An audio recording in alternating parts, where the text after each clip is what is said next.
传说第一，传说你是宇宙造化的大主宰，天顶铺排一切，地面丰富完美，也创造人类管理万物和谐佮美丽。为何污染纷乱生出？敢是传说？传说有偏差。第二，传说你是破坏天然的大罪的人，空中乌烟散雾，地上满满废物，也引起人间冲突。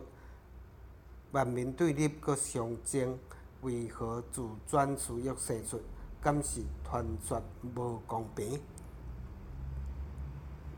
第三，传说你是人民救赎的大牧者，心中无搁艰难，地上心无哀伤，也透放心灵甘露，万民蒙恩得保守。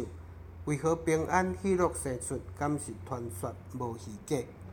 第四，传说你是天国征兵的大元帅，罪恶势力赢过，地面休冷幸福，也饱满人心欠缺，万项供应真够额。为何自由得胜生出？敢是传说做光灯？